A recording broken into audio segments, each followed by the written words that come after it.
I'm looking at these wonderful shots of everybody milling around in the paddock, which is how it was designed. This is an inclusive, go up and sit in the grandstand, sure, but then come down, enjoy a glass of wine, and you can see all the tents set up and get a chance to wander around and see some of these displays, like Ford's Performance Lane. Look at this display. We started there this morning, and some of the beautiful hypercars are there. We were talking about these cars just half an hour ago, but there's a lovely Ford GT right there. But absolutely fantastic displays here. And the point is you can get up close and personal and stick your head in the door and have a look at it. Yeah, as I mentioned earlier, it's my first time here, and it's overwhelming the amount of cars that are here. And we want to be in multiple places at once. It's tough.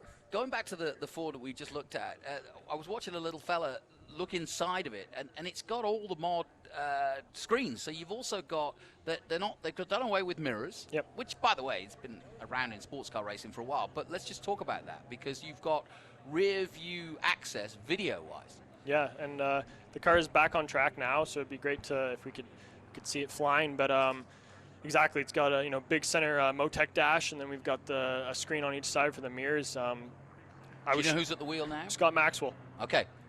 Yep. Ford and Multimatic driver. Very experienced. He's been doing majority of the development in this car, as well as the other cars. He's taking people out for some rides that they'll definitely love.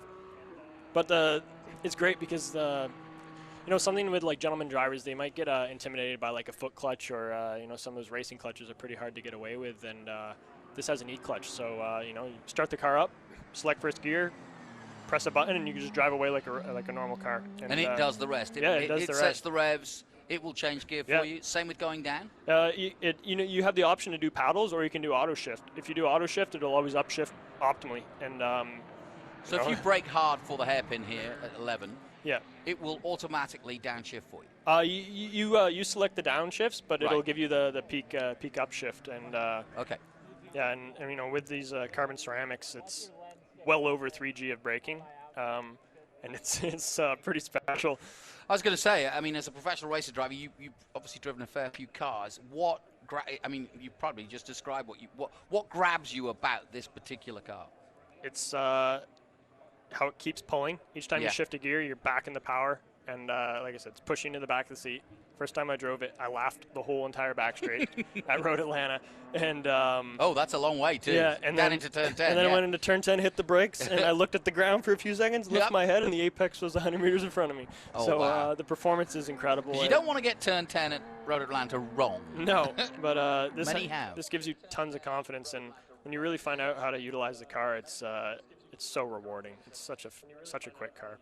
It just looks so nimble as well. By the way he's changing direction there, you can see that the headlights, the wheels are telling the car, right, we're going here, we're going there, and it just looks effortless from the outside. Does it feel effortless on the inside? It's Scott right now, I guarantee you he's barely over 80%.